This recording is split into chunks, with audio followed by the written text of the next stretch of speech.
The evening air was cool and crisp, carrying a faint scent of rain that had passed hours earlier. In a dimly lit corner of a chic downtown restaurant, Alexander Carter, the CEO of a multi-million-dollar tech empire, sat alone. His tailored suit was impeccable, his watch gleaming under the soft chandelier light, yet none of it mattered now. The woman he had been anticipating for weeks, a blind date arranged by mutual friends, had canceled at the last minute. A sinking feeling settled in his chest, heavier than he expected. He had meticulously planned every detail, the reservation, the wine, the subtle ambiance that would make the night unforgettable. And now nothing. Just the clinking of cutlery, murmurs of other diners, and the quiet hum of background music that felt almost cruelly cheerful. He stared at the empty chair across from him, trying to push aside the sudden wave of loneliness. It wasn't just disappointment. It was an echo of a deeper emptiness, one he had long buried beneath board meetings, investments, and deals. Despite his immense wealth and influence, moments like this reminded him of the life he had forsaken for his career. Love, companionship, genuine human connection. They had always felt just beyond his reach. He shook his head, trying to convince himself that this was nothing more than a minor inconvenience. Yet his thoughts betrayed him. If you believe in kindness, second chances, and the unexpected beauty of life, don't forget to like, comment, share, and subscribe to our channel. Alexander took a deep breath and attempted to immerse himself in the menu, scrolling through unfamiliar dishes without truly seeing them. The weight of solitude pressed down on him more acutely with every passing minute. Just as he was considering whether to leave and drown the evening in work instead, a gentle voice cut through his reverie. "Excuse me, is this seat taken?" He looked up to see a woman standing with a hesitant smile. Her hair was slightly tousled, as if she had been racing against time, and her eyes carried a quiet determination. She was holding a small backpack and a few grocery bags, far from the glitzy elegance one would expect in such a restaurant. But there was a warmth in her gaze that immediately drew him in.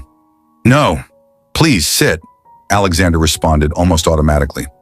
Something about her presence felt grounding, human in a way he hadn't felt in years. She sat down carefully, placing her bags under the table, and offered a polite nod.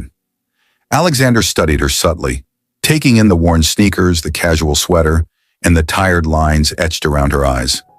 She was ordinary yet radiant in an unpolished, real way that instantly challenged everything he thought he knew about attraction. "My name is Emma," she said softly, breaking the brief silence.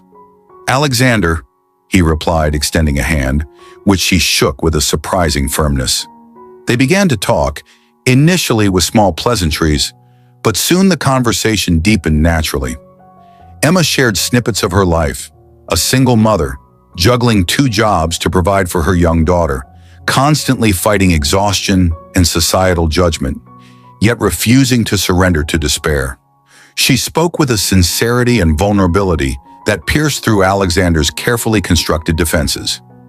He, in turn, found himself opening up about the relentless pressures of leading a corporation, the loneliness that came with success, and the secret longing for something meaningful beyond wealth and power. Alexander was astonished at how easily their dialogue flowed. He noticed the subtle gestures of resilience in her, the way she laughed despite exhaustion, the fleeting glances she cast toward the doorway, perhaps worried about time or a waiting task.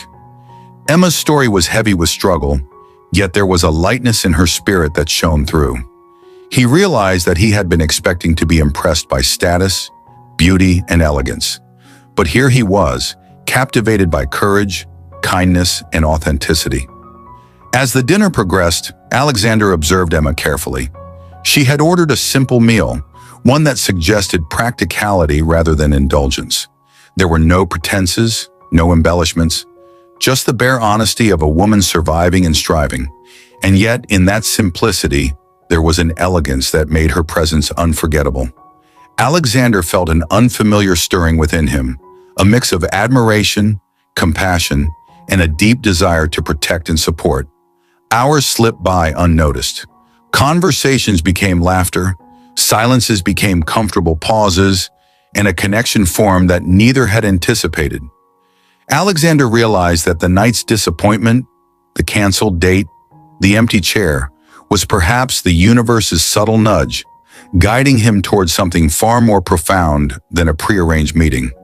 Emma, in turn, sensed a genuine interest in Alexander that wasn't about his wealth or title. It was rare, she admitted to herself, to encounter someone in a position of power who could also be unguarded, who could listen without judgment and engage without arrogance. The night began to dissolve the walls they had both carefully built around their hearts, replacing them with mutual understanding and empathy. Yet the challenges looming in Emma's life were never far from her mind. Her daughter needed attention, her bills were mounting, and she constantly feared that any reprieve was temporary. She felt the pangs of guilt for enjoying this rare evening of normalcy and connection, knowing that responsibilities awaited her the moment she stepped outside.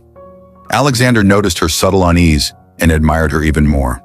Here was a woman whose life was defined by selflessness and sacrifice, and yet she managed to carry herself with dignity and hope. As dessert was served, a shared chocolate cake that neither really needed, but both chose to savor, Alexander found himself making a decision he hadn't anticipated. He wanted to be a part of her world, not just as a fleeting companion for one evening, but as someone who could offer support, stability, and perhaps even love.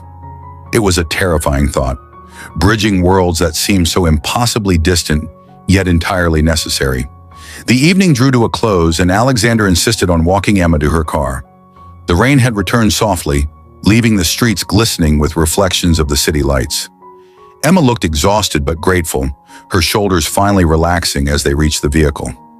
Alexander paused, looking into her eyes with an intensity that surprised even him. "Thank you," she said quietly, almost as if afraid to hope. "No, thank you," he responded, "for reminding me that life isn't about schedules or cancellations. It's about moments like this."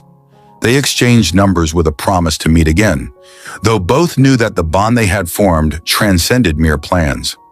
Something profound had shifted, an invisible thread weaving their lives together in ways neither could have predicted. Over the following weeks, Alexander found himself rearranging his life, not his business, but his heart. He checked in on Emma regularly, not as a CEO checking on a business associate, but as a man genuinely invested in someone else's well-being. He admired her resilience, her unwavering love for her daughter, and the quiet courage she displayed every single day. Emma, in turn, began to trust someone in ways she hadn't dared in years, allowing herself moments of vulnerability and even hope. It was a slow, tender transformation, like the first rays of dawn breaking through a long, dark night. Neither rushed the process, for they understood that the most precious relationships were forged in patience, understanding, and unwavering support. They laughed over shared meals, celebrated small victories, and offered comfort during inevitable setbacks. In each other, they discovered an unexpected sanctuary, a place where ambitions, fears, and dreams could coexist harmoniously. One evening, Alexander found himself reflecting on that initial canceled date, realizing how perfect that twist of fate had been. What could have been a night marked by disappointment had instead become the beginning of a life-changing connection. He thought about how many people fear vulnerability, fear the unknown, and yet, when they embrace it, life has a way of rewarding them beyond measure. Emma's courage to approach a stranger in a restaurant, her willingness to share her story, had changed not only her own life, but his as well. Time passed and their bond grew stronger, rooted not in superficial attraction or societal expectations, but in genuine respect, empathy, and understanding. Alexander began to redefine his measures of success, realizing that the heart's fulfillment often outweighed financial gain or public acclaim. Emma, too, found strength in the support and love that Alexander offered, no longer feeling that her dreams were secondary to survival. Together, they discovered that love could heal old wounds, bridge social divides, and restore faith in the unexpected kindness of life. As the story of Alexander and Emma's first evening together reached the hearts of those who knew it, it became a quiet testament to the beauty of second chances. Life often presents obstacles and disappointments, yet sometimes the very moments that seem like failures or misfortunes are gateways to profound transformation. A canceled date, a chance encounter, and a willingness to embrace vulnerability led to a connection that neither could have scripted. Near the end of every journey, Alexander and Emma reminded themselves, and those around them, that kindness, courage, and openness were forces more powerful than any obstacle. And while the city hummed with indifference in one quiet restaurant corner, a single mother and a CEO discovered that love often arrives in the most unexpected forms, reshaping lives and hearts forever.